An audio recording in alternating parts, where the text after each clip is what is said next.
Welcome, ladies and gentlemen, from the glorious studios of the Bottom Line View. It's your host, Dylan Villa, who needs to fix his hair real quick because he was so into that intro. And I'm here with my boys, Mitch and Kevil. Guys, how are you doing today on this glorious evening of January 28, 2017? I'm awesome. I'm looking forward to the Royal Rumble tomorrow. I think that this takeover set the tone. I mean, it wasn't the greatest takeover of all time, but it was a pretty good show with some good spots, and it makes me excited for tomorrow's show too. Indeed, Kevil. Good show overall. Crowd was into it. A lot of interesting.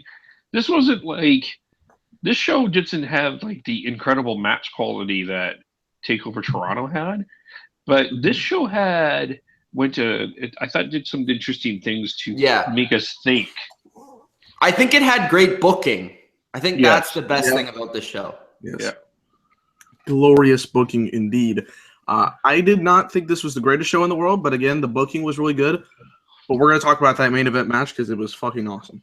So there's a lot of stuff to cover. Of course, it's the night before Royal Rumble. There's some people that we could be seeing on this show that could be there tomorrow night. You never really know with the Royal Rumble. So we're going to talk about that.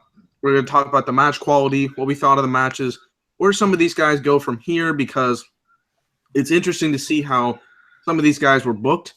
And we're going to take a look at each match. So let's get started.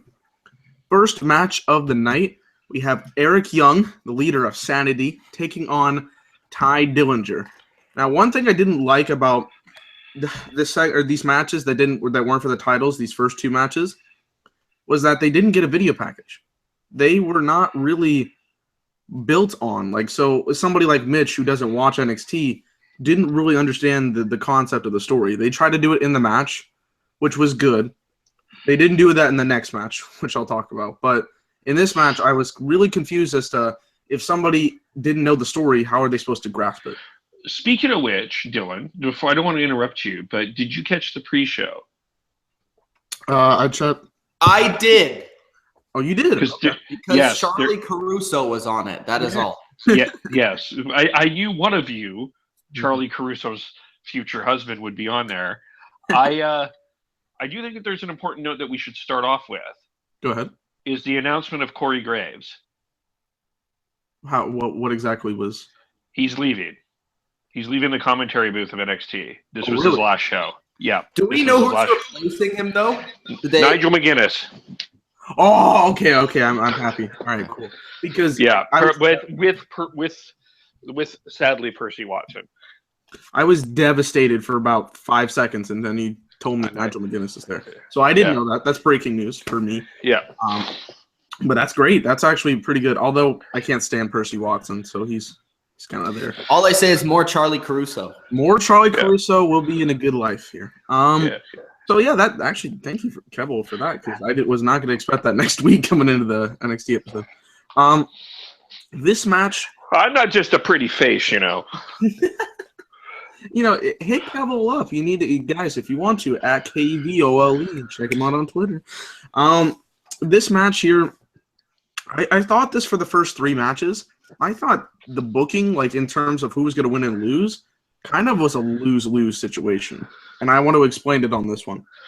So you have Eric Young here, who's the leader of Sanity, this new hot group, this rebel group, who's attacking people who they just don't care. They are going to destroy everybody at no matter what, and they try to do it the crowd's way. And now they're going to take over. So for him to lose wouldn't make any sense because it would kill all the momentum that this killer group has. Then you have somebody like Tye Dillinger, who constantly loses his big matches all the time. When is the last time this guy won an NXT Takeover? Dylan, I will say this, and this is from, of course, an outside perspective because, yes, I used to watch NXT, but I don't watch it from a week-to-week basis now. Me looking at this match, I knew Eric Young was going to win the moment it started. Oh, I don't I think knew it was that too. very unpredictable. I think it was just, okay, most people think Tye Dillinger is moving on at some point. I think he is moving on. I think this is his last NXT show. I understand the fact that you don't like him losing, but you want to carry over winners, like winners going on, and you have this new thing with Eric Young on NXT. And it was actually, I kind of like it. I'm kind of digging it from a first-time perspective. So I think Tye Dillinger kind of needed to lose this match. Eric Young kind of needed to win. I understand what you're saying, but I think they made the right booking decision with this. I think they made the better booking decision. That is what I'm going to say. Because obviously, go ahead, Kibble. No, go ahead. I was going to say that with somebody like Tye Dillinger, he's probably moving on.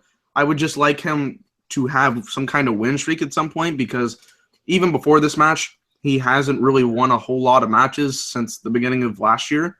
So kind of just ruins the momentum. But again, with Eric Young being in NXT still, he needs the win. So I mean, I think I know that people love Tye Dillinger, and then they really appreciate him, and the 10 count is over for sure. But it's tough to justify. Like it's kind of like if you look at a minor league team to a major league team of any kind that you're a fan of, you want the guy that's succeeding to come up. That makes the most sense. Right. But yet this guy is not winning. So I don't know. I mean, he's winning in terms of popularity, but I think it's a popularity thing. But even when you're looking at Tye Dillinger, I don't know what their future plans for Eric Young are. I think both of these guys in the grand landscape of WWE are kind of in the same lane. I think they're both in kind of the mid-card lane for me. So, like, as I see, I think just because they also threw in the thing where Tye Dillinger had to overcome the odds, with other people kind of interfering on the match, that kind of allowed Eric Young to win the match in a wise booking decision. They didn't have Eric Young win clean. It wasn't like he went one-on-one and he won clean. He had to get over 3 other guys. So for me, I don't have a problem with Tye Dillinger losing this match. And I think that it will be interesting to see if he shows up tomorrow in the Royal Rumble. At number 9. I just hope they mess with people and give him number 9. Here's a theory. Here's my theory. Yeah. Number 10 will be Titus. Number 11 will be Tye. That'd be great. I hope there's one spot I'll talk about after the show, and I hope they do, but it has nothing to do with this. Anyways, so this was a good match. I thought this was enjoyable for a opening match. Like Mitch brought up, the fact that it was basically 3-on-1 didn't help Tye, so it basically was like Eric Young's kind of cheating to win. I don't exactly remember the name they give Big Damo. That's the bigger guy of the two. They gave him some kind of NXT name. But, him and Alexander Wolf were attacking Tye Dillinger outside during the match, kind of messing with him and interfering. Tye goes for his tiebreaker and hits it. But Damo, I think his last name was Dane. I think that's what they're calling him. And Wolf, they put Eric Young's foot on the rope. So it's not a 3. He dives to the outside and tries to skim the cat like, old HBK does, HB Shizzle, because, we're in San Antonio. And it was not a good idea for Tye Dillinger because he gets caught, and Eric Young hits his neck breaker, and Eric Young wins. So I think it makes the Sanity group stronger, which is a good thing for them because they need to build the momentum. And I'm guessing Tye moves on. They needed a little bit of filler between the TakeOver Toronto show where he lost to Bobby Roode and the Royal Rumble. So one more storyline. If he shows up tomorrow, great. If not, I don't know what this is then. I hope wasn't there a point that they were like Eric Young offered him a Sanity jacket and he was going to join the group? Was that, did I miss that, or no? You're right. Yeah. The group what happened was he addressed his future on NXT 2 weeks ago, and he was like, I don't know where I should be at because I keep losing these big time matches and I can never get it done. And Eric Young came out and he's like, you can have all you want. You can have everything you've ever wanted if you join Sanity, because then you won't have to follow by the rules. And Tye was like, no, I'm not going to do that. That's the babyface. So, but I wonder if I would consider maybe not putting Tye up until, and get him on a little bit of a momentum streak. Maybe try the heel thing. I don't know if it would necessarily be that bad. I don't know. So are you saying something like Night After Mania? Night after SummerSlam. Oh, you want to keep him for a lot longer. Well, if you're telling this story that he hasn't had a win streak, I don't understand why you're bringing him up. Well, I don't. Well, it's because of all the popularity contest, basically. But I do agree. The thing is that, like, I just don't think you know what? I really don't think Tye Dillinger is going to have a lot of momentum in WWE. I think he's just going to be Barrett. That's what I was going to get to.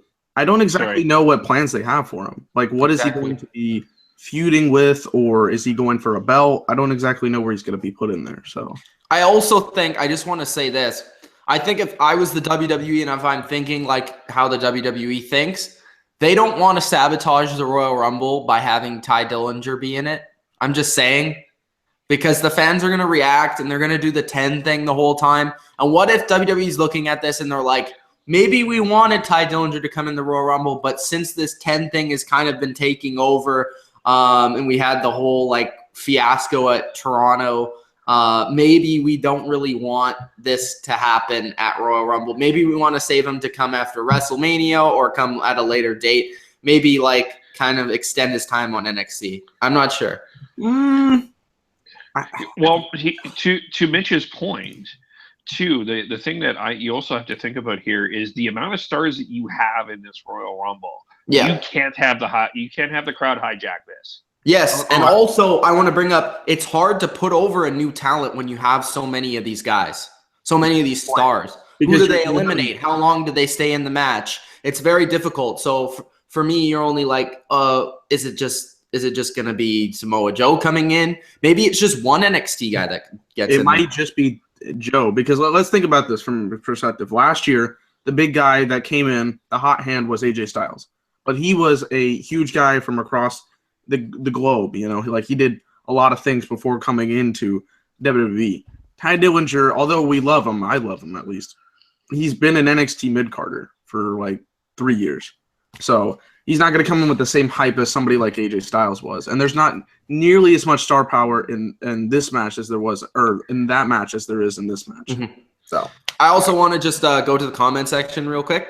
All right. So we have some comments. One from JSA Productions. He says Nakamura teared both of his quads. I said LMAO, laughed my ass off to him because he's referring to Triple H, of course. And then the WWE boy says, I guess I would be kind of cool to see Tye Dillinger coming out at number 10 at the Royal Rumble. It's just that I don't think it makes sense to bring up a talent that's been losing matches and hardly wins, to Dylan's point. It is 8 o'clock Pacific time. The WWE boy says that I also don't want to hear all the smarks chanting 10 throughout the whole night. But when Tye Dillinger is in the ring, I don't mind it.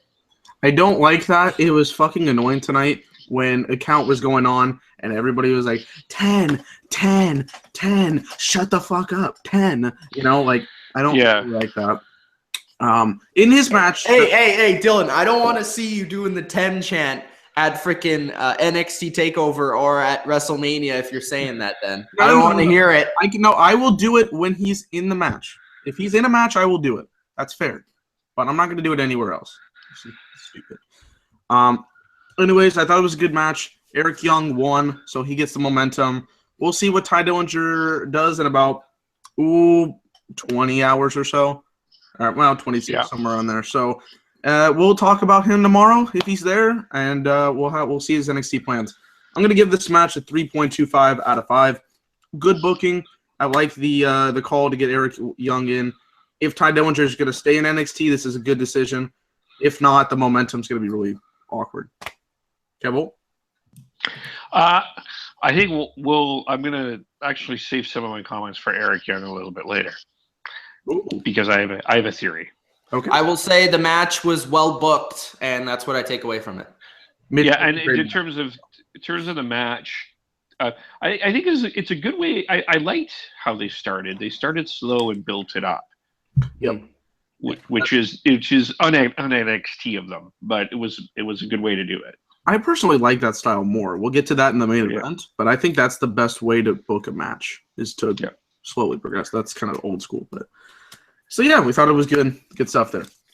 Let's get into two guys with no character. Andrade, Almas, which is something Mitch will obviously hate. Andrade, Cien, Stripper, Almas versus Roderick. Hey, you took his nickname from me. The Stripper. The Stripper versus Roderick, the Messiah of the Backbreaker Strong. Mitch, I want to ask you a question since you have never seen this man before. Yes. How generic did this man sound and look like? Dylan, the first thing I saw, I looked at him. Okay. I looked at him, and I saw him, and I was like, this guy looks like a young Dean Malenko. With the jacket, and he's like, oh, prepared and shit. Yeah, like, it was just, like, the guy, no character. No. I mean, at least Cien has something, even though he looks like Diego from our Van Arts class, but Diego. Freaking, I don't know what to think of both of these guys. Like, this was the piss break match for me. What was depressing about this is that I see all these comments about indie guys coming to the WWE. Everybody hates them, like some like longtime wrestling fans. And I've never really had this experience of not knowing an indie guy before they came up to the main roster, or becoming like in WWE. I'd never seen a Roderick Strong match before in my entire life. So before he came in here, so this was kind of a new experience. And this man has no character. His entrance theme is the most generic in WWE right now. I have to put that out there. It was depressing to say the least. And Andrade, how do you make an entrance theme? Dylan, think about this. How do you make an entrance theme when your guy doesn't have a character? I understand that, but like, give him something. Maybe just like explosions and shit. It won't really match, but like you get something out of it. By the way, it kind of got derailed because he was supposed to be a tag team partner with Austin Aries, and Austin got hurt, so the kind of protege angle went away, and now he's having to be on his own. And they've given him probably 30 seconds of promo time since he's came into NXT, which is absolute shit. The good thing about Andrade at this point is that he's not a bland as hell babyface. He's actually a heel, which is good. That's something that he needed to do. However, the man can't speak English, so it's kind of hard to get into a heel promo with Spanish, and we don't understand it. So I don't know. It really there's ways around that. I think you could do something with that. But he only speaks Spanish. Like he hardly will speak English. I think he should just go out there and start speaking Spanish for like 5-minute promo, like a 5-minute promo. Everybody just start booing him. They'll be like, I can't understand you. Fuck you. Although Mitch, yeah. I'm not trying to be political here. Yeah. But in this climate and environment, are you really going to be able to pull that off? What do you mean? Like it's a heel thing, but it's almost to the point where I think some people would actually be legitimately offended by it now. With just the current political climate, I don't know if I would do that. You know what I mean? Like, I'm not trying to be oversensitive, but I'm sorry. But if you're trying to write a good, compelling television show, you don't care about people's feelings. If they like it, they like it. If they don't watch. But you're also going to get some political backlash too. So you got to. I mean, I understand where you're going, but there's some. Well, as long as he doesn't like get called a dirty. What is like racist about that? It's not really, or stereotypical. Like as long as he doesn't get called a dirty Mexican or something, like he's not. No, he's not. He's not saying. He's just speaking Spanish. No. I know. I'm just saying, like, not if the person like coming through to beat him up or whatnot doesn't call him that. I don't see really the backlash of him just cutting the Spanish, bro. Okay. Yeah, I don't see it either. Now, if they have somebody coming from Iran and they do all this stuff what's going on, man, maybe we will. But like Spanish promo, pretty tame. So, again, no characters. The storyline, and I put that in extreme quotations, is... I know what I would do with him. I totally have the idea. The WWE boy says, for some reason, Roderick Strong reminds me of Billy Kidman. I don't know why, though. That's pretty good. Pretty good. That's a good comparison. That is a good comparison. Ricardo Rodriguez. Oh God. Can you imagine? Dog, we need Cien to come out with the Justin Bieber shirt. Yeah. That was the worst. Dude, that tuxedo match, that is still probably the worst match I've ever seen in my life. It is like top 3. It is a terrible match. Did you watch that live? Yes. Okay, then there's a reason. I have never seen that match. Good reason. So let's get into the match. We haven't really talked about the match. What I did like about it was very hard hitting. You could believe this as a real match. There were some times, again, where the flippy shit came in, and you're like, this isn't really exactly what you would think in a match. But it had a crisp pace, and both guys used a lot of their strength with their kicks and punches, and they were really getting into the match itself. They were really like, I'm going to beat you because I'm better than you. That's basically the storyline of this whole thing. I hate stories like that.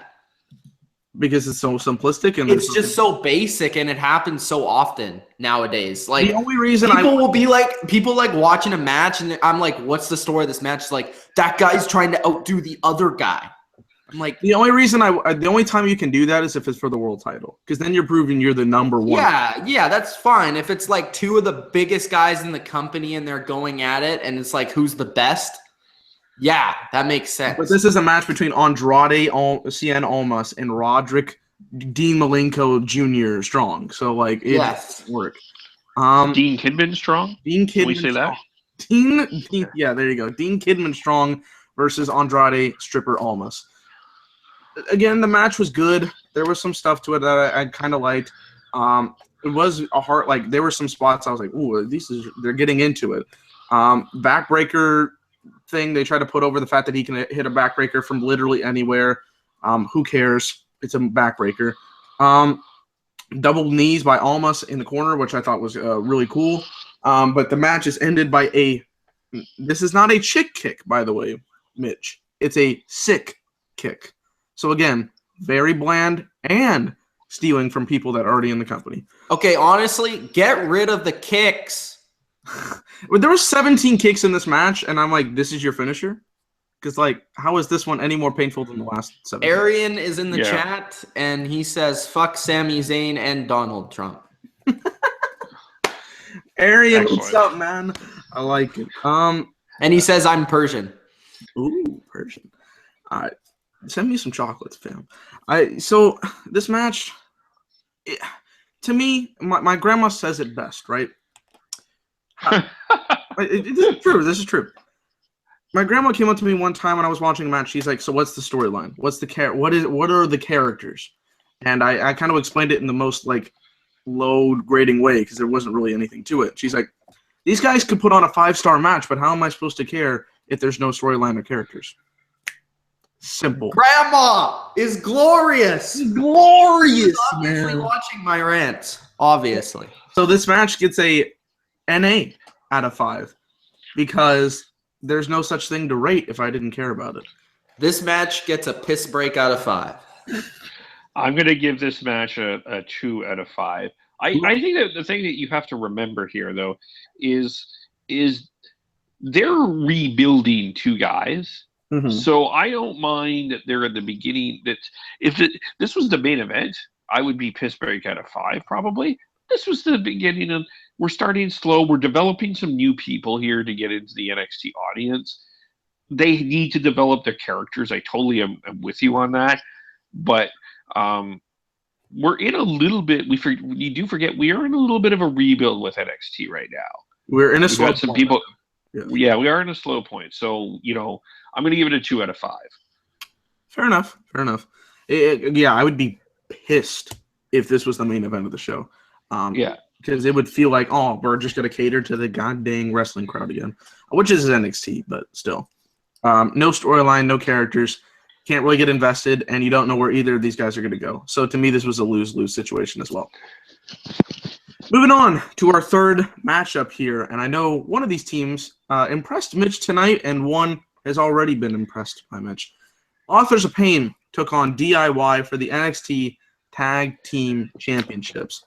Now, Authors of Pain have been running roughshod ever since, I want to say, June of last year. They've been coming in and taking out tag teams left and right. They beat up American Alpha when they were still in NXT. They were beating up Revival. And tonight they got their opportunity against DIY, and they also won the NXT Dusty Rhodes Tag Team Classic a couple of months ago. So they have not been defeated, which is interesting. We're going to talk about an interesting fact with the championships. But yeah, so Authors of Pain, they've been destructive all the way through. DIY, they won the NXT Tag Team Championships back at TakeOver Toronto in a 5-star classic. Give me that any day of the week over Kenny Omega and Okada, all right? That match was fantastic all the way through, and they've since been basically fucking around with Revival. They had a January 11th NXT match, which was pretty good. I want you guys to check that out. Not as good as the first one, or the TakeOver one, but still. And then we got this match basically saying that DIY is the underdogs in this match because Authors of Pain have not lost, and they're freaking massive. First off, before we get into this, what do you guys think about Authors of Pain? What do you think about them as a tag team? I am an Authors of Pain fan, Billie. Okay, so before this, I kind of liked the idea of them, but then this match proved to me that they can do something. Mm-hmm. Because this is also an example to me of a team or a wrestler that benefits from having a manager. You look at this team, you take away Paul Ellering from the team, and it's just an average 2 big guys, right? Mm-hmm. But if you put Paul Ellering with the team, you give him a character to the team, you give him a voice to the team, credibility. And I love the way that he carries the team. You know, like he gives off that confidence. The Dan Quinn confidence, as Kev would say. Ooh. And he also, I just love the way that they're legit badasses. Like they walk like badasses. Their characters are badass. Like they're cool. And it's interesting because the tag teams, like right now, there's not many tag teams like the Authors of Pain. The Authors of Pain are very different from the tag teams we have now. They are by far the biggest tag team. WWE. Absolutely. And I think that's something that is desperately missing from the WWE. So I think that they could instantly go to WWE right now and, be utilized in some role, especially with Paul Ellering there. So I really like them. And they worked a really great match. I didn't expect them to be that good in the ring for their size, but they're actually pretty good. And they told a good story. I thought it was a really good match. You already know how I feel about the other team, DIY. Hashtag DIY, actually. Say it right. But they're pretty good. They can put on a great match. They're a little small, but they're good, and they're good in the tag team division. I think they're good baby faces in this division. Yeah, I think they're good baby faces in the tag team division. Like I can't really see them doing much else after that, but like they're good for what they are, and they're a good tag team. Yep. But I think the Authors of Pain is really badass. I really like the Authors of Pain. And I like the point that you brought up, the fact that there's not a lot of these big guys that are in the company. A lot of this talent is quite small, or at least smaller compared to other generations. So you see Authors of Pain, you're like, shit, this is like Natural Disasters, Twin Towers kind of duo where they're massive guys. So I like that. Kevin, what'd you think about Authors of Pain? I'm still not there, to be honest with you. Really? Like I see your points. I look at a team like the Ascension, and I really think this is like an Ascension team. Boo! Oh, stop it! But I think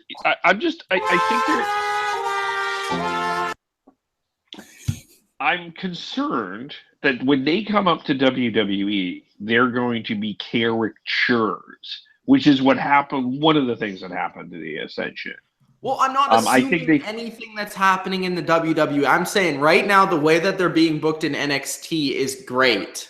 I think they need. But the same thing could be said for the Ascension, too. I think that this is a very parallel story. Yeah, but I think the Authors of Pain, just even if you're just looking at them, I think they have something to offer more than the Ascension. And Kev, this team's not coming up to WWE for at least a year. I'm putting that right. Yeah, that's fair. I do want to say that I was really happy that they won this match. This is another one of those cases where I thought it was a lose-lose, because although I wanted Authors of Pain to win and it made sense, DIY just had this really good story with the revival, and then they just lose it 2 months after. Thought it was kind of a weak ending for that. However, you have to take the better decision than the other ones. Well, it's a feud. You could either. There's a couple of things that you can do with hashtag DIY. Yep. You can have the rematch. You can also bring them up to the cruiserweights, and you can split them up, because I think that they might not be such a bad thing in the cruiserweight. Please no. Don't stop it. No. You can do it. No, Kev. But you're setting them up to fail. Yeah. You're putting them in a division that's already a dumpster fire. Like, there's no saving that. And considering that the tag team division is weak on both brands, you need as much tag team help as you can get. Especially with the absolute fall off the cliff from New Day. Yep. Yeah, but I'm not bringing, like, if you're suggesting bring them up as a tag team, I would rather them continue this feud with the Authors of Pain. Oh, I'm not bringing them up until probably the night after SummerSlam. That's my thing. Yeah, further up, yeah. Because I want them to continue the storyline and see if they can gain back their triumph that they had at Toronto. Yeah. So.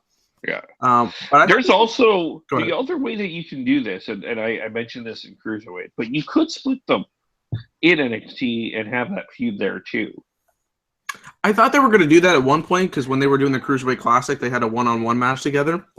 And I thought maybe they were going to do something with that, but I think the way that they've gotten over with the fans. NXT and have that feud there. My bad. Kind of played through here.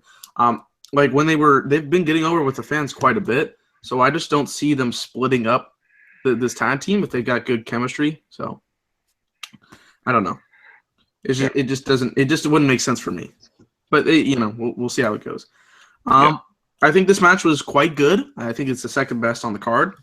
DIY can put on a match with just about anybody, and Authors of Pain impressed me because although I've seen them a lot more than Mitch has, Kevin, I don't know how much NXT product you watch, but I think they were quite a good team, and tonight they put on a pretty solid match here.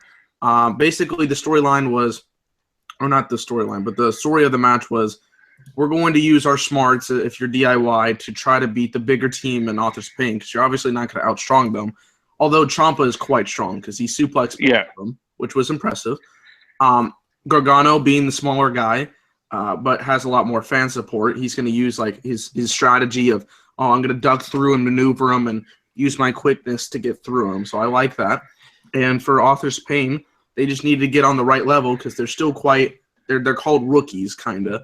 And you still have Paul Ellering teaching them at the sidelines to help them win the game, basically.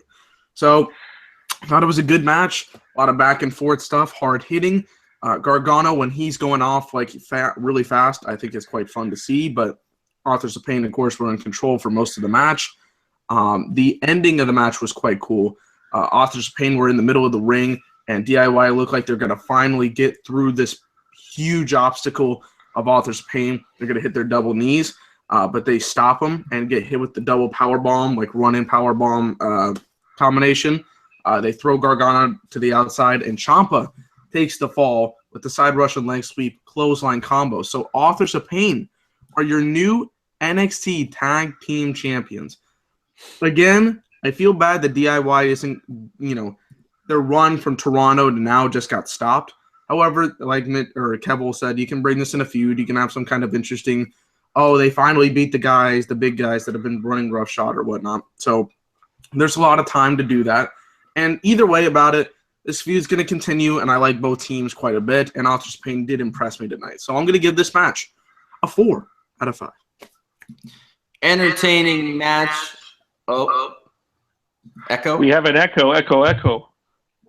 Okay, we're good. Entertaining match. I liked it. I enjoyed it. I was really impressed, like I said, with the Authors of Pain. I do want to bring up a comment from the WWE boy who says the Authors of Pain have been getting booked really well. I agree with that. Booking them very strong. They're not giving them 50-50 booking, and it's starting to get over as heels. They look like wrestlers and got good in-ring chemistry and good characters, badass heels. Definitely agree with everything you just said, WWE boy. Keep fighting the good fight. And I do want to bring up that enjoyed that spot where they brought up the whole thing with how they won the titles against the Revival at NXT Toronto with the double armbar or whatever. And then the Authors of Pain escaped it, used their power to get out. That was a really cool spot. And that was also a big, storytelling spot of the match. So I enjoyed it from a storytelling standpoint, and it was entertaining to watch. So I enjoyed it. Good point. I give it a 3. I do see this match, this feud continuing. I think both have room to grow, and I don't think it's a bad thing that DIY lost, because I think that you have to build. You're kind of going through this again. We talked about this. We're going through this little low point, so you have to build some people up here to create that NXT aura that you're losing with Joe, Revival, Tye Dillinger potentially, with the potential guns. You have to rebuild your lineup here. So it's okay to do some 50-50 booking here to rebuild that and get that competition up and get that interest up. So I would not be surprised if we see this at if you two heading over down there see that at TakeOver in Orlando. Ooh, I'm interested. Of course, me and Mitch are going to be interested because we're going to that show. So, that'd be quite interesting. I would like to see these teams continue their feud here. But good stuff. We like both teams. They had a good match, and we're interested to see the feud continue on from here. We're going to talk about a segment that I was not expecting, but I was really happy with.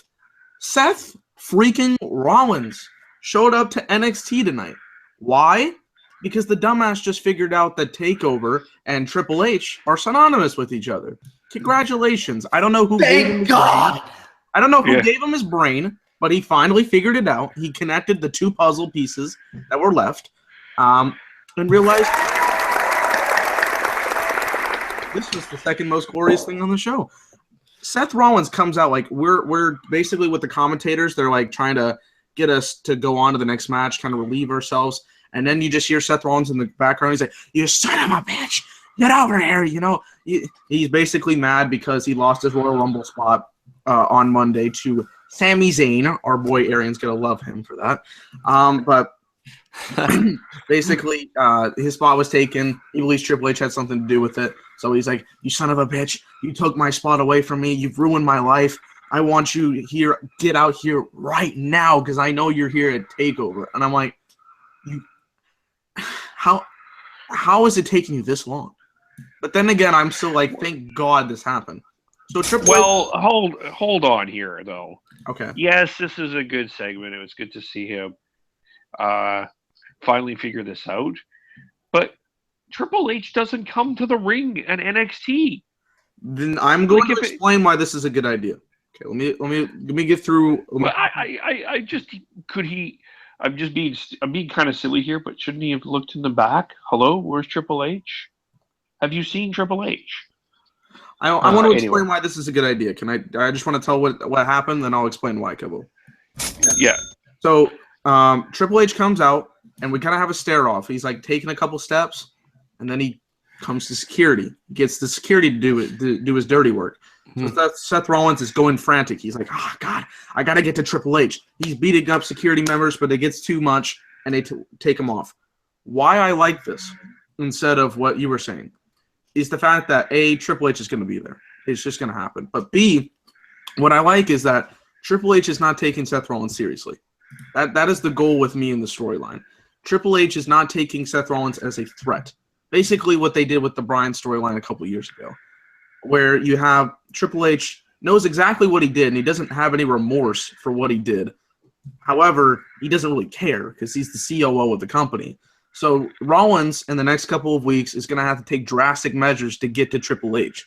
So, I don't know, maybe a home invasion, beat down at the office, do some stuff that like psychologically and mentally gets in Triple H's head.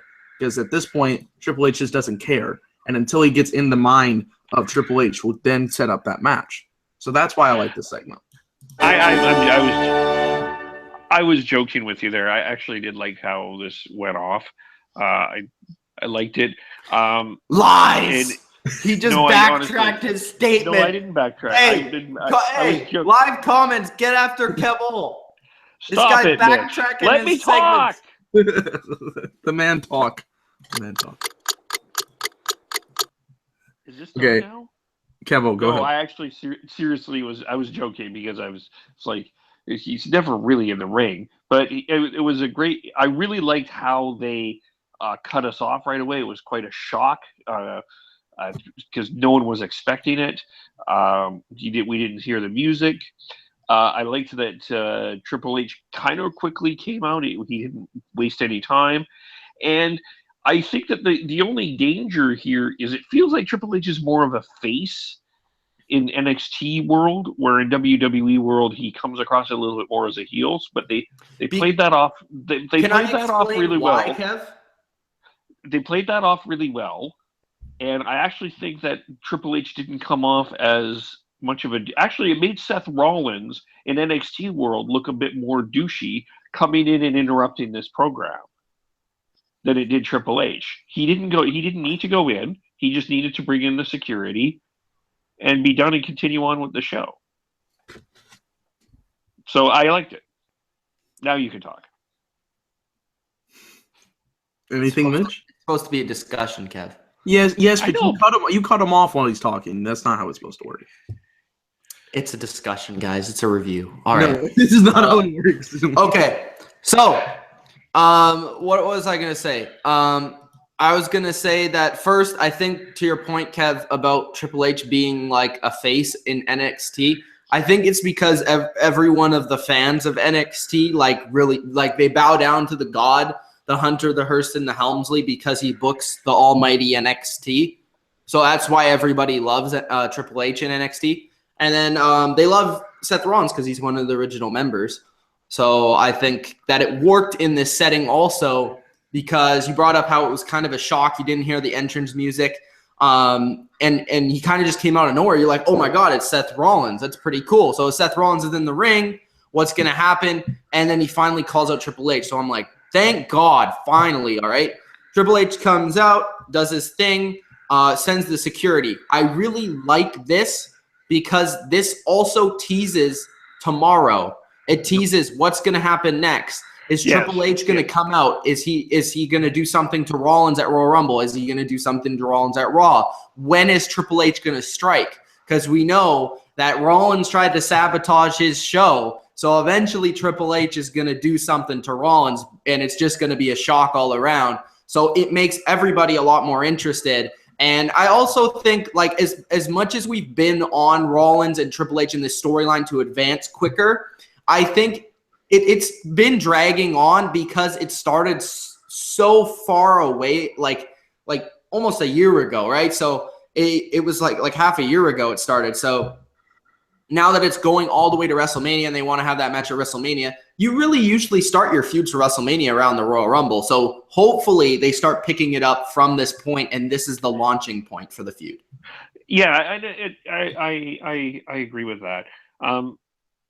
Yeah, I agree that it's going to start to go quicker. And the other thing, though, too, is to remember, like, if you're looking at this from Triple H's point of view, Triple H wasn't at Raw on Monday. It wasn't his fault his music came out. That was somebody else's job. So it's kind of... Sorry, go ahead. It's in a sense, it's kind of making sense, like the dumbass in a lot of ways, like in terms of the storyline. Arian brings up a good point. He says, why didn't they do this on Raw? They just made NXT more entertaining. But this was the right place to put this. This was the exact right place to put this. I think it was. It shouldn't have been. It shouldn't have been on NXT. It shouldn't have been on an NXT show, and it shouldn't have been on this on a Raw show. This was the right time to do it because this is when the eyes were on there. This is the day before the Royal Rumble. This is when people are thinking about who's coming up when. So it was the right time to do it. I don't think you needed to do this earlier than this on Raw or NXT. I think that it was the right time to do it was tonight. I could see arguments for both because NXT is a niche crowd. So not the casual fan that maybe wants to watch WrestleMania. they might not be watching NXT TakeOver. So if you do it at a Raw, there's more likely chance that you pull that fan in for WrestleMania because they want to watch Rollins versus Triple H. I understand that point that Arian is trying to say there. So for me, like, it was a cool shock factor on NXT, and I understand logically in storyline sense because Triple H is the boss of NXT, it makes sense. But I just hope that they carry this over onto Raw. I don't want it to stay on NXT. No, absolutely not. This is No, I'm not saying that it will. I think it's just a good place to put this was here. I think it's a good starting point because it makes sense, like, to get in the Triple H mind. So I like that. WWE boy, you're right. Let's hope WWE doesn't fuck this up. So yeah, good segment. We were interested, and it was unexpected because we have not heard from Triple H and Seth Rollins in quite a bit in terms of their feud. So good stuff.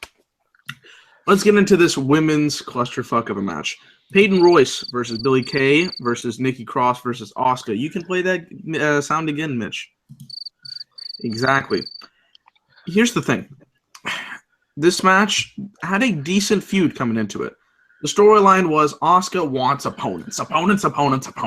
She just wants them all at this point. She doesn't care because she thinks she can beat everybody.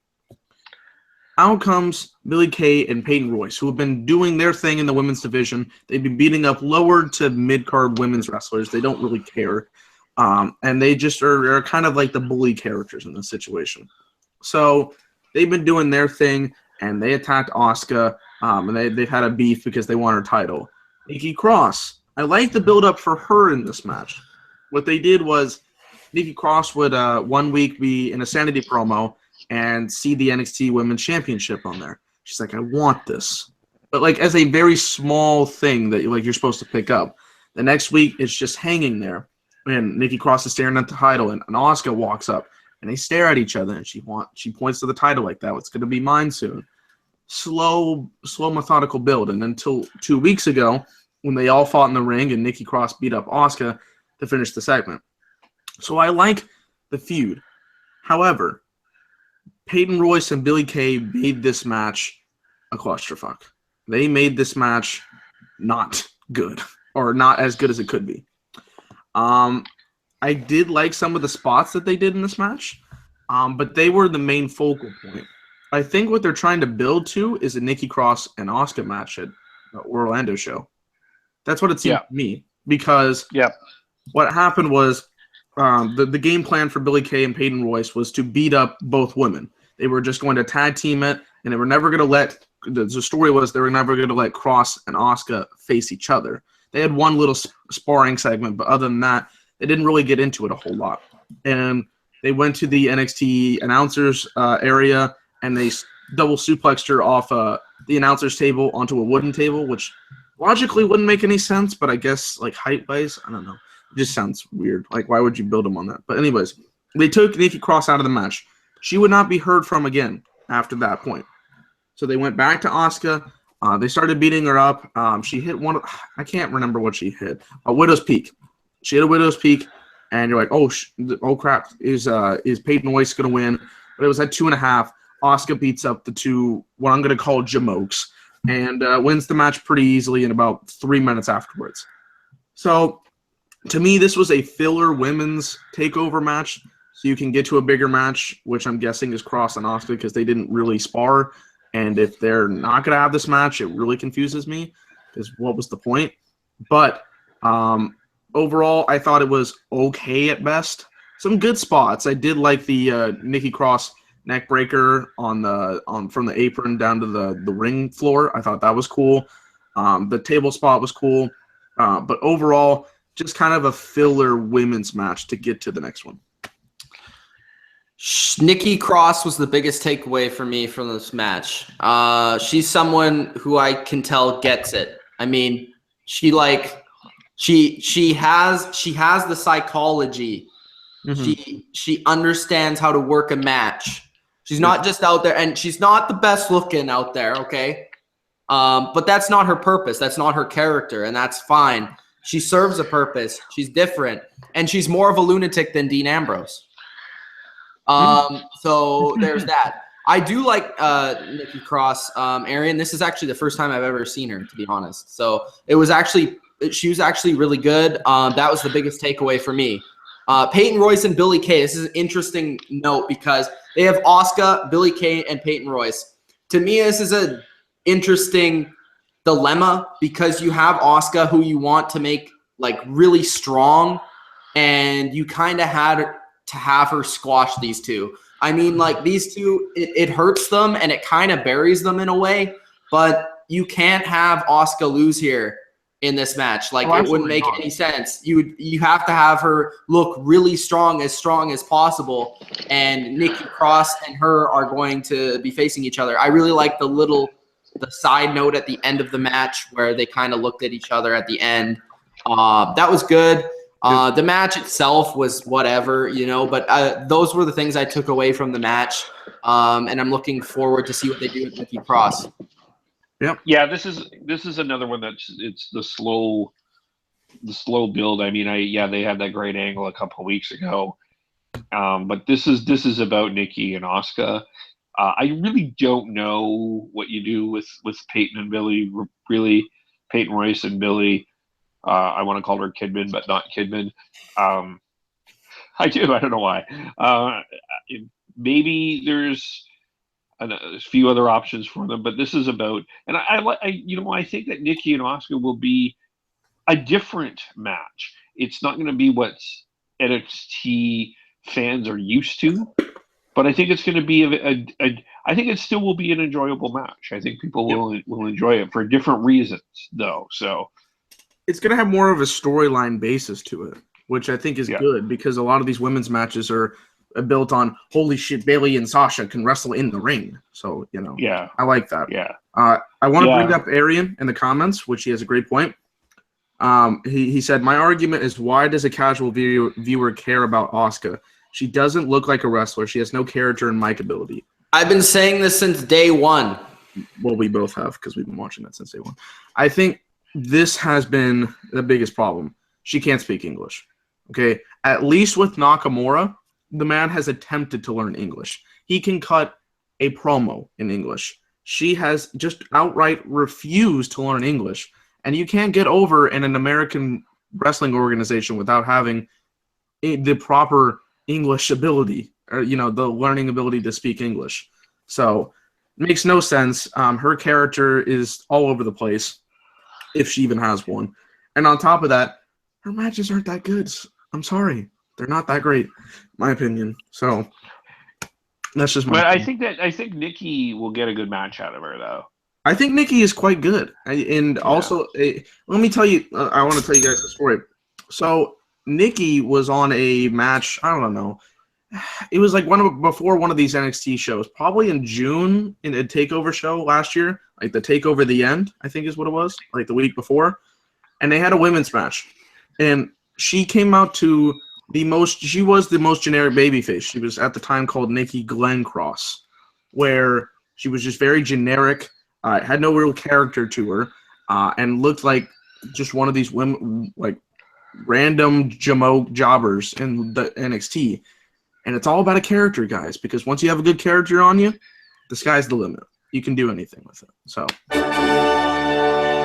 there it is. So good. So they're saving the match, which is good, and I'm going to enjoy that.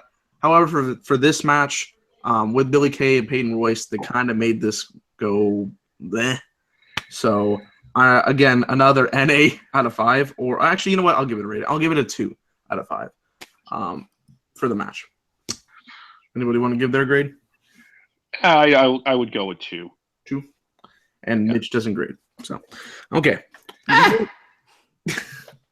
That's your rating? Yeah. I'm not doing no Dave Meltzer shit. No. You refuse. We're not Dave Meltzer. By the way, we can give 5-star matches if it's in North America. Okay, I just want to tell everybody that. I might actually start my own grade system just because. I would love that. I would love that. Let's get to the glorious main event of the evening. Bobby Roode challenged Shinsuke Nakamura for the NXT Championship. We had a good storyline coming into this, guys. I really was interested to see what was going to happen here. So, Shinsuke Nakamura, he's been battling here in NXT. He's had a lot of ups and downs. You know, he's beaten Samoa Joe on a couple occasions, but he lost the NXT title before. He's coming into this match as the new champion, finally fresh off the heels of his last feud with Samoa Joe, and here comes Bobby Roode. Now, what I liked about this is the fact that they were bringing up that Bobby Roode has watched every single movement of Shinsuke Nakamura since he came in. They did a little interview segment with Tom Phillips and Shinsuke Nakamura where Tom Phillips is like, well, Bobby Roode couldn't come see you today because he said you weren't worth his time.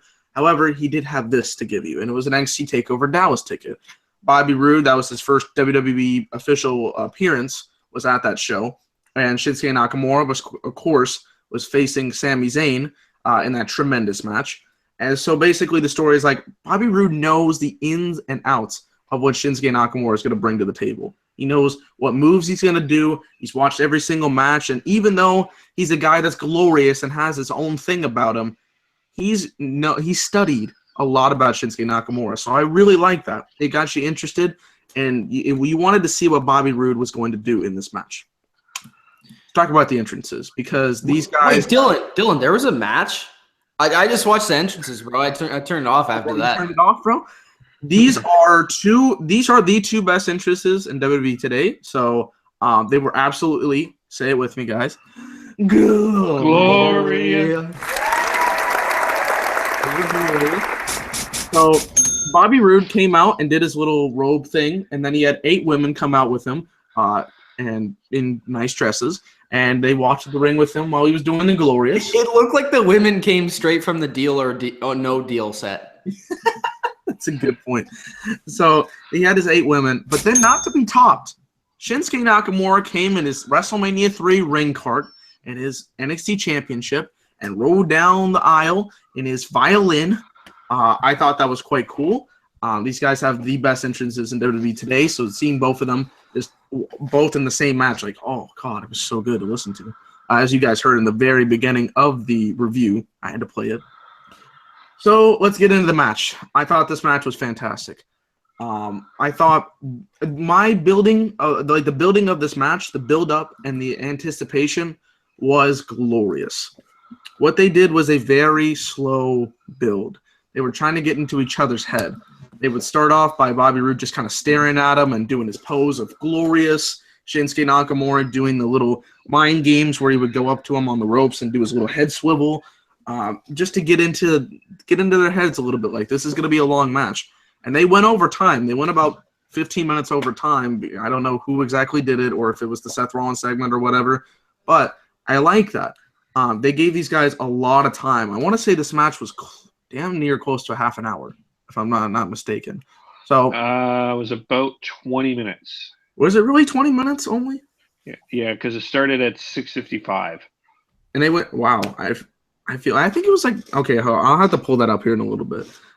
But I like it kind of felt like an hour, which was good. I actually like the fact that it felt like that.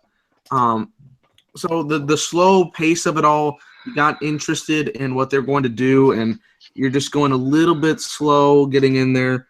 Oh, by the way, I just pulled it up. 27 minutes, 15 seconds. Close. Okay. So we're about close to even. I want to clear something out with the master in the comments section. He says, did Nakamura really get injured bad? No, it was storyline. Don't worry. But it was a great sell. It was a great selling of Shinsuke Nakamura, and I want to bring that up. He did not – I don't think he got hurt. But I thought the selling was really good. That's how you put it over. So Bobby Roode was in control for a majority of the match. You know, he's doing his smart ways of cheating, but also playing by the rule book and just beating up Nakamura. And Nakamura came in here, hit his vicious knee strikes, which are fantastic. They look like they could absolutely hurt you. And some of them he actually connects on, which is good. He hit one of them right in the head. It just looks very painful. But the storyline, towards the end of the match, Shinsuke Nakamura hits a Kinshasa, doesn't go through. Bobby Roode rolls to the outside, and Shinsuke's still preparing to hit the Kinshasa, and you're like, what is he doing? Why would he do that?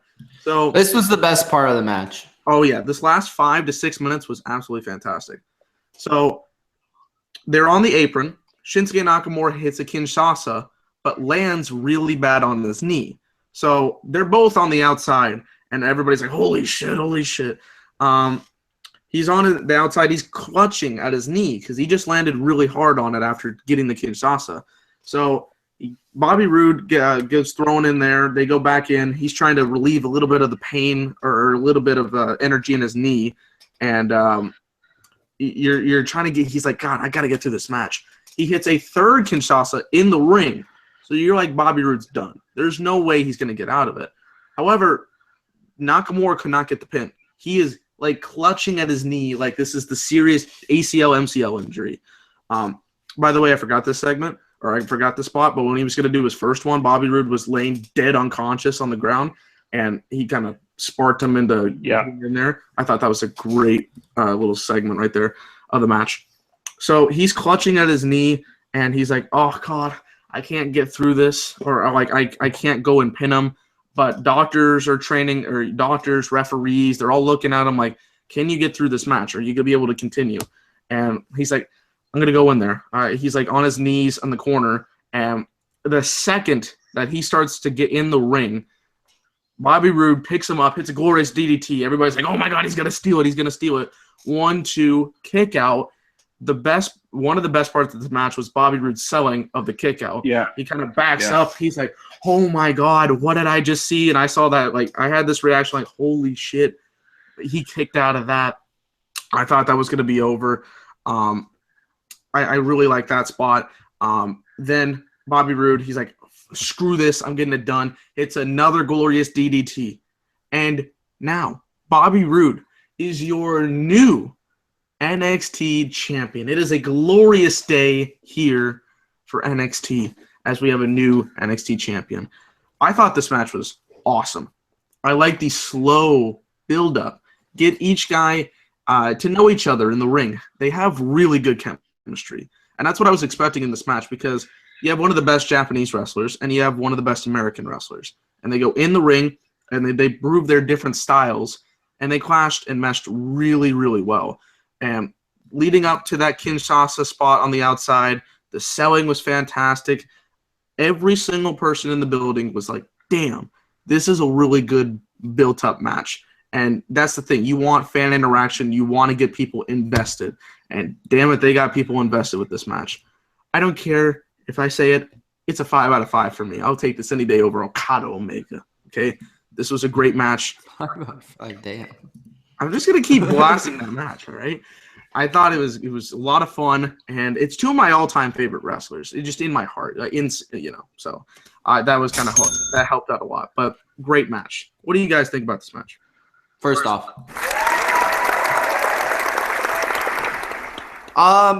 very good match.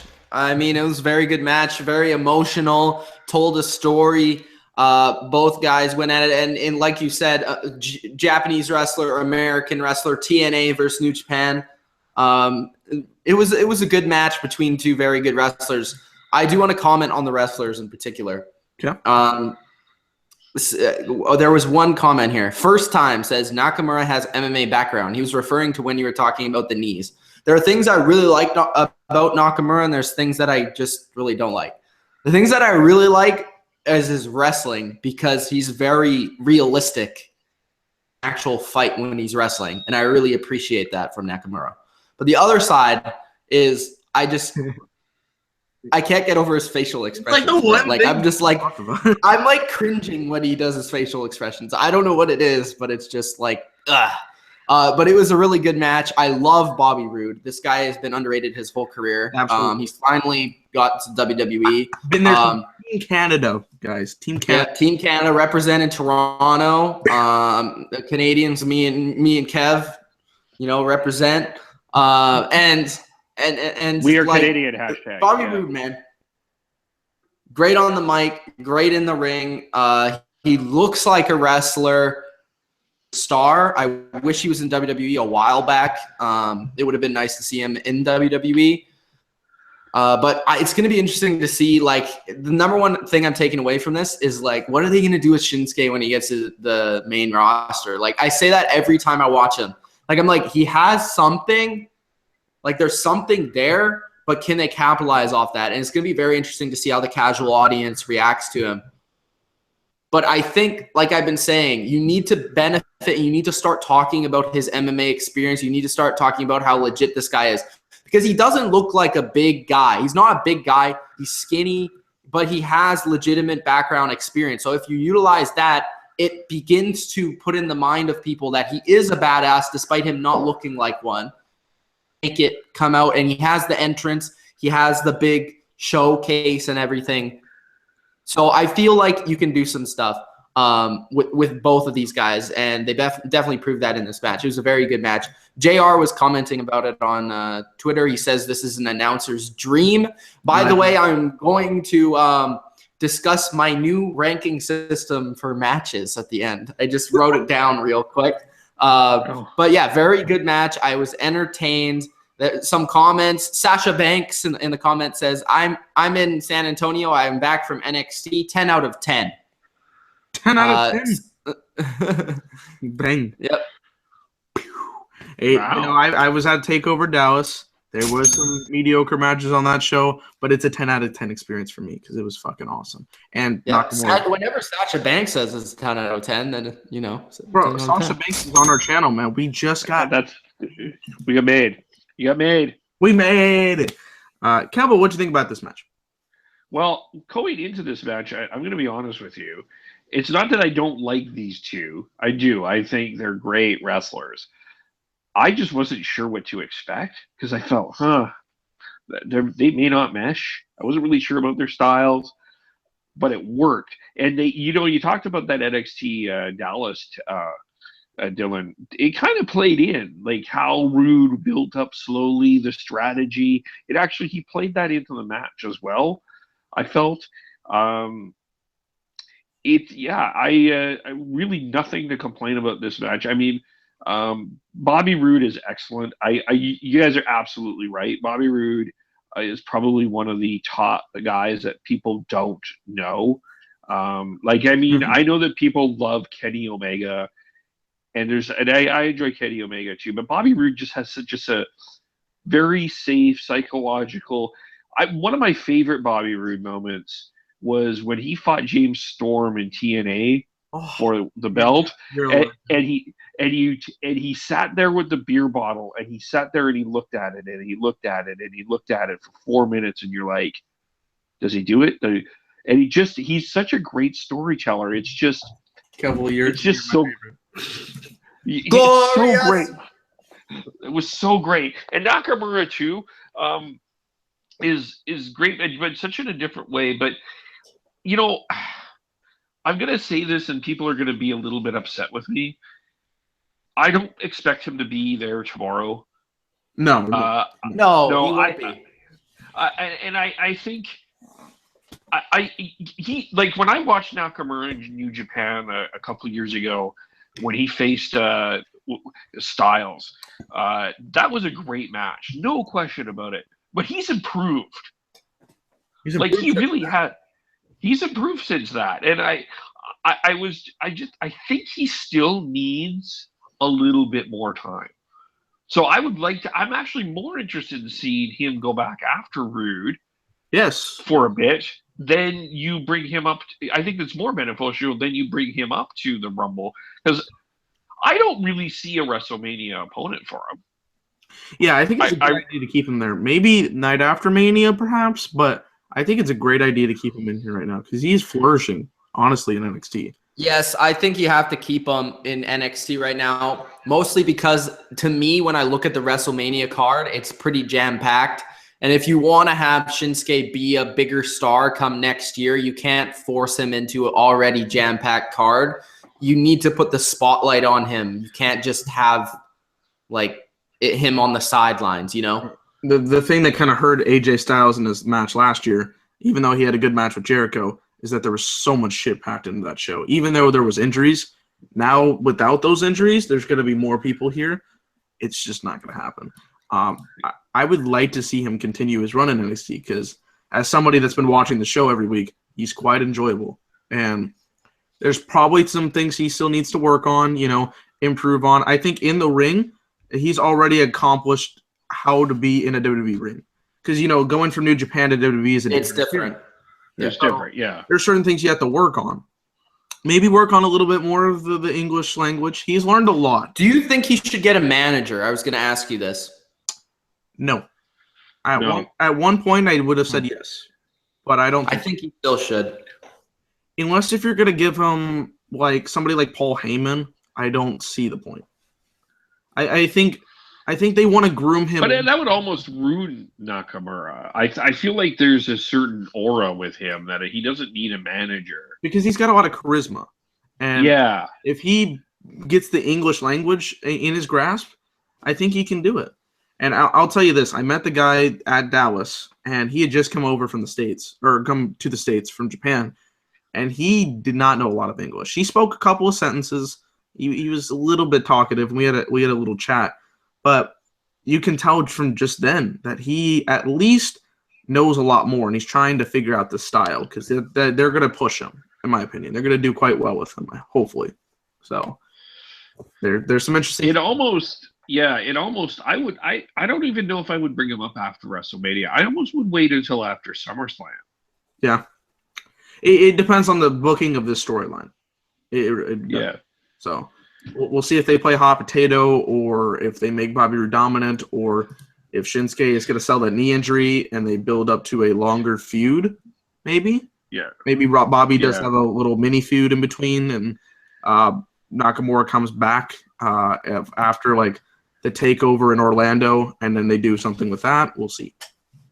Well, I do want to say that I'm very happy that Bobby Roode won the belt. Very happy, very happy. Both guys deserve it, but I think Bobby Roode, especially with him being in a situation where he's been having to fight so long in TNA, which they'll never say, but in TNA to come up to this point, he's put in the work. His character's absolutely glorious, and he can cut a promo like nobody's business. So I think he absolutely deserves it. Yeah, and one of the thoughts I bring back here is Eric Young. I want to bring that back because there is that potential match. I can see Eric Young. They can build him up to sort of the next contender after Nakamura. Sort of maybe down the road. They're both healed. You could turn Eric face. You want to turn Eric face, but the thing is that Sanity. I always liked Eric as a face. Actually, I've always preferred him as a face. I've never liked Eric Young as a heel. I just don't think it worked. And I get your point, but I think the Sanity group is too on its edges to be just disbanded all of a sudden. You don't do it right now. I think you can take your time with that. But Mitch, I was also you mentioned MMA. You almost want to. I don't know how well this would work in my head, but it's almost would be interesting to see how he would work with Lesnar. I don't think I would do it right away, but it's something I would be interested in seeing. That's at least it would take a while. For sure. At least a year away, maybe 2 years. But that could be somewhat of a match to watch. I would actually be enjoyed by that, actually. It would take a while. It would take a while. But yeah, I think like I brought this up a long time ago on one of the NXT reviews, but I was like, Anderson Silva was a star in MMA, and he didn't speak any English. Like he spoke like barely any. Why can't WWE try and replicate some of what they did with Anderson Silva with Shinsuke Nakamura? Because the thing here is that UFC does do a lot of stuff with promos, and that's kind of a building up, but you have to do it every single week on television. So true. Mitch, who's in your opinion a bigger star? Anderson Silva, or Conor McGregor? McGregor is a bigger star, but Anderson Silva was the better fighter. Yeah, but see, that's kind of speaks to my point, though. But that's what I mean. No, I totally agree with you. I've been saying since day one, I think it's going to be very difficult for Nakamura to get over with the crowd. I think he might get over with certain portions of the crowd, but for a grand scale crowd, it's going to be very difficult for him to get over because of that boundaries and those obstacles that he has to jump over. But with Anderson Silva, he was over universally. because he was such a great fighter. Why can't you try and replicate some of that? Because of the realism that Nakamura wrestles with, I think it works. That's what I'm trying to say. Yeah, I see what you're saying, but I also think that I think the WWE has to be a bit more strategic in terms of bringing people up because, we talk about there have been some successes, but there have been some let's be honest, there has been some complete bombs here too. And with a guy like Nakamura, I think you want to be very careful when you bring him up and how you bring him up. Oh, absolutely. Look at Bo Dallas, who was an NXT champion. Honestly, Kev, I fully think that they want Finn Balor and Shinsuke Nakamura to be like two of their top guys, like two of their top 4 guys. So when Balor got hurt, it totally slowed the process down. So maybe what you want to try and do is put them on separate brands and build them up at the same time. Yeah. I can see that. That could work. I think it's going to be quite interesting, for sure. Yeah. Yeah, let's get to some of the comments. I think we missed some. Is there any hashtag beat up Kev this time? No, there is not. No. Oh, good. I feel better because I was concerned for my life here. Well, you don't know where these somebody says some people are talking about Mojo Rawley wins the Royal Rumble tomorrow. Shinsuke hurt his knee and people got worried. The show was okay. I went in empty-minded without bandwagon positive thoughts or negativity. All takeovers are amazing, but this felt kind of meh. Good show, but it will be one of those okay shows. I kind of agree with that. We'll get to our grades. Yeah, that part was cool and respected with the Seth Rollins stuff. People like the Seth Rollins stuff. A couple people said they were bored with the show. Interesting. There were some parts where you could be like, because let me be honest. Coming into this show, other than the main event, I wasn't really hyped for it. I'm gonna be honest, and I watch NXT, so I could see people going that way. Another comment is about Finn Balor. To be honest, I doubt Finn will return. Most likely he will, but he's not going to win. I can feel it. It's just kind of wouldn't make sense. He automatically has a title rematch, so why participate in the Rumble? Ooh, see, that's nice. That's nice. But also, I agree. He's probably not going to win. There's too much star power. Yes. I think if you bring in a Balor or a Joe tomorrow, like, you gotta, they have to win almost. Oh, I think Joe doesn't, but I think Balor does. I agree. The two guys that I think are the two guys, because of the new Randy Orton rumors, the two guys I want to win are Taker and Orton. And the Orton rumor is that Orton would win the Rumble and face Wyatt for the WWE Championship at WrestleMania, because Wyatt would win it at Elimination Chamber. And I think you still could do Taker and Cena. So for me, I want either of those things to happen. My understanding is Taker and Cena is off the table. That's disappointing, but I still want that to happen. So I'm holding out hope for it. I'm holding out hope for it. I'm with you in the hope factor, but I'm thinking we're getting Taker and someone else. Does this company want money? Is the question. That's the question. So I think that says it all for our takeover review. We talked a lot of in-depth stuff, including the Rumble, but we also talked about character development, storylines, future for most of these guys. So I think this is still a talkative show, even though some of it wasn't that great. There's some things to be interested in, looking forward to. So I want to hear each of you guys' ratings. We'll start off with Mr. KEVOLE.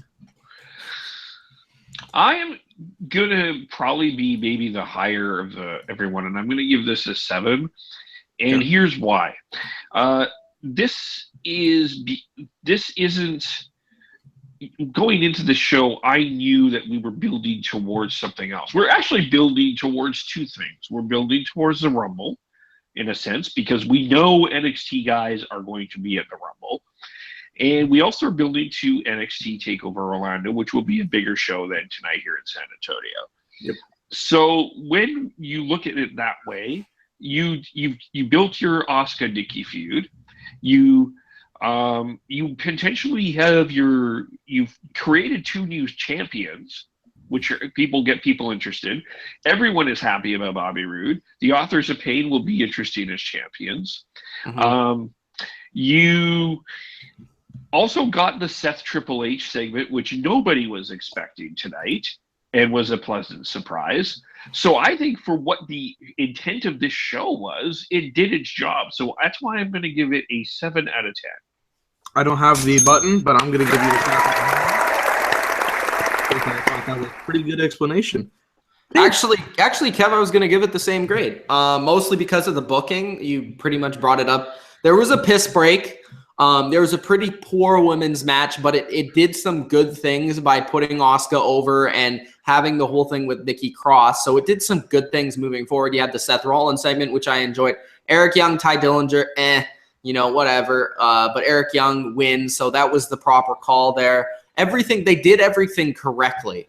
So for that, plus a great main event, a very solid tag team match where the Authors of Pain, 2 title changes on the show. Pretty good pay-per-view. I'd say it's a 7 out of 10. Nothing special, but it was very solid. And I also want to say, Dylan, I think we should say our Royal Rumble winners before we go off air. Okay. This is the repercussions of going last because I was exactly going to give it a 7 as well. So, I thought I would be higher than you guys. No, so we're exactly at the same rate. I agree with what Kev said in the intro, or the intro to our grades. This show did quite well in building to the bigger picture. Royal Rumble tomorrow. There could be some guys that are in there, and you get invested in that. And then the Orlando show, there's going to be a bunch of big-time matches that at this show is kind of like building towards. Eric Young, Tye Dillinger, I freaking wish Tye would win this match, especially if he's going to be in the Royal Rumble match tomorrow. However, Eric Young was the best decision. Almas strong, fuck off. I'm not even talking about that. AOP, DIY, pretty good. I was invested in the match. I liked the match overall. Authors Pain, new tag team champions. By the way, each 3 of our champions right now are undefeated. I want to bring that up. Wow. Glorious. They're the New England Patriots of the NXT. The 2007 New England Patriots. Just don't talk about 2008 for that. So, yeah, I thought that was good. You're building up to the powerhouses of Authors Pain, and DIY still have a chance to make the storyline good and help them for them. Seth Rollins' segment was great and, like Kevin said, unexpected. And you were surprised by it, and it builds. It's going to slowly gravitate to Triple H or Seth Rollins getting into Triple H's head, which I like about that. The women's match was quite poor, but it did build to a Nikki Cross Asuka match, which will probably be good. And the main event was glorious by every single level and every single second. So there's nothing bad about that. That's 5 out of 5. 6 out of 5. Because, American matches can be 6 out of 5 too, damn it. Oh my God, 6 out of 5. This I'm guy not is giving it a losing 6 it. out of 5, but I'm going to give it a 5 out of 5 because it's freaking glorious. That's our feelings here about Dave Meltzer. Come at me, bro. But, I was excited. I wasn't actually excited at all. Catch me outside. How about that? Catch me outside. How about that? You got to give that little accent to it. I was not really excited coming into the show. I wanted to watch one match, and that match freaking delivered, and the rest of them built to some good storylines in the future. So 7 out of 10 is a pretty fair grade, in my opinion. Okay, let's get to who we think's going to win the Royal Rumble. Kev, who's going to win the Royal Rumble? And this question was also asked, who's an unexpected dark horse or somebody that is realistic, but people aren't really thinking about that can win? Okay. So no one is thinking about. I have 2 options. Okay. One is ridiculous, one is realistic. Okay. Ridiculous first. Yes, because I have to throw in ridiculous because it makes people go, oh my gosh, but then it's the Kevil Shawn Michaels versus The Rock. Yeah. Here's the ridiculous. Styles loses Cena versus Styles and comes back and gets revenge and wins the Rumble. That's and then ridiculous. Because he's already going to get a rematch. Yeah, at Fastlane, but he's not going to get one at WrestleMania. Yeah, thank you. So there you go. The one that no one's paying attention to that could be is who came out tonight. Actually, he could still win the Rumble, and that's Seth Rollins. He could. There's still an option there. There's still a number of ways that you can still go with Seth Rollins. You still have that potential Shield ridiculous reunion, which I don't want to see. I'm on the side of not caring about seeing a Shield reunion. I'm like Batista for that. Yeah. But the reality is this is in San Antonio, Texas. There is a crowd of 68,000 people expected to be there. They are there to see the Goldberg, Lesnar, Taker. And the reality is if this was anywhere else, I would be picking Chris Jericho to win this Rumble. But I think that they've kind of died on that storyline. The person that will win this, in my opinion, is The Undertaker, because he is the guy that you can have the intrigue of Cena. You have the intrigue of maybe Finn Balor, Goldberg, Lesnar, Reigns. He's the guy that you can do the most with going forward. So I'm picking The Undertaker to win the Royal Rumble. Okay, for me, I'm going to say my guy that is realistic, but people aren't paying attention to, again, is Randy Orton. The guy that I think is going to win is The Undertaker, for what Kev said. You have the potential Cena, you have the potential Reigns, you have the potential Balor, you have many different things, and I want Taker to go to WrestleMania, win the championship, and retire. Ray Lewis style. Okay, I'm going to give my point. This guy, the dark horse, he's been, promoted quite well, but he doesn't seem to be the favorite a lot. So I'm going to put Goldberg in this discussion. And although it's not necessarily the number one thing, I think there could be some intrigue in having Goldberg win and have a main event feud. You never really know. But I'm going to still go with Taker. And my heart, these people want money, right? This has to be a match. This has to be a thing, man. Taker has to be the guy. Money.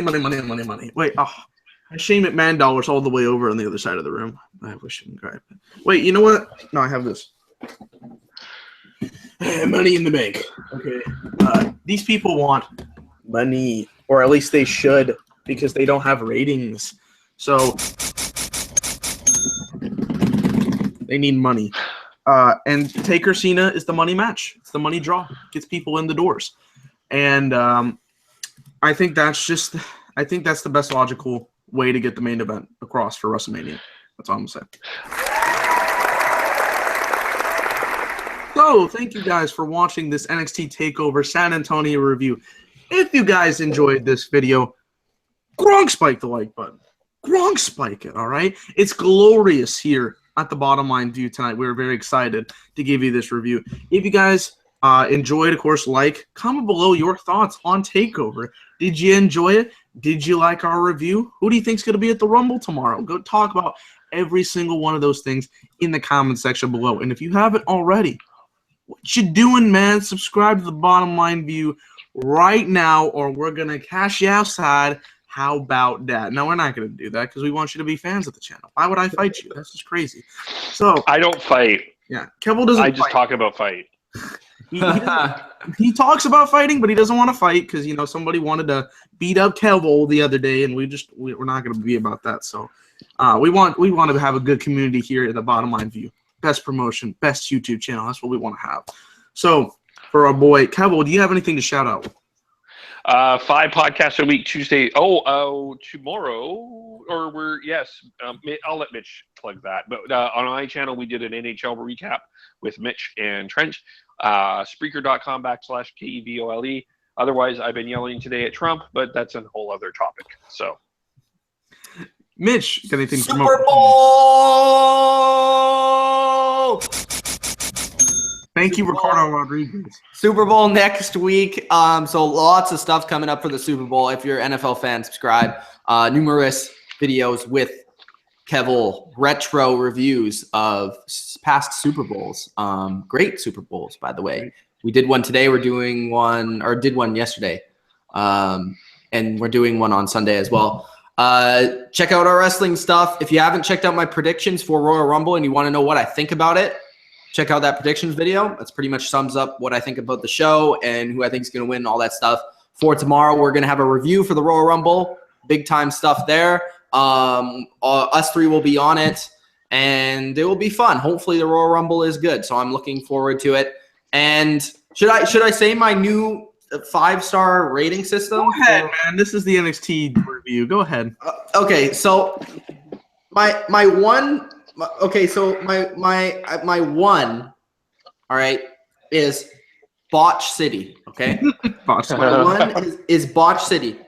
My 2 is this is awesome. Okay.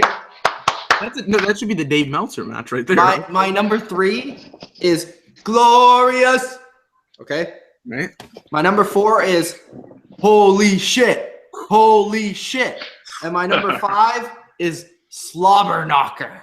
Oh, So that's my 5-point rating system for WWE matches and matches in general going forward. ooh. So By the way, JR was at NXT tonight. He was seen backstage with Mr. Nakamura on his Twitter. He's quite a big fan of him, so I like that. Yeah. I think we're gonna go see JR maybe in Florida. We'll see. We'll have another meet. oh, do you have something to plug there, Dylan? WrestleMania wise? Well, actually, you know what? Fuck it. I'll plug everything for Mania. We're gonna be super freaking busy there. On Friday, we're gonna have the Hall of Fame review, and then we're gonna do a roundtable discussion. It's your boys, me, Mitch, Mike, Brett. We're gonna talk about our favorite Mania moments. We're gonna go through a landscape of questions. Just kind of chill out. Am I going to join on this? Oh, you can. You can be on it. It might be difficult, but you can. Oh, yeah, because you guys are over there. Okay. Right. We'll see. We'll put out the logistics of that. Might have a drink. Everybody get into their comfort zone for that. Saturday we're gonna have NXT Takeover Orlando review, which will be dope. Sunday morning, gonna meet Kurt fucking Angle. So that's not a video. I'm just saying that. Mania review, of course, because we're gonna be at the show for 7 hours. And then on the Monday, we're going to have a Raw review for that because it's always lit every single Raw after WrestleMania. We got to throw beach balls around because that's what we did last time. And then I got to get on a flight at 6 a.m. the next morning to go home. So that's going to be... And I will be reviewing SmackDown. They will be reviewing SmackDown. So yes. They're staying longer. Sorry, I've got my last year of school. So, yeah, go check out that weekend. I'm going to be super open for that, super hyped for that. And this next week for me is going to be very busy with work. I will be on the review tomorrow for Royal Rumble. Videos, I'm going to try to put out stuff, but I got to work 6 days next week. So I'm kind of SOL on that. But I'll try my very hardest to be on as many videos as I possibly can. This is the bottom line view, the best YouTube channel in the world. All right. It's from Cavill and Mitch. It's the one on the bottom line. Thank you guys for watching. Peace. Peace.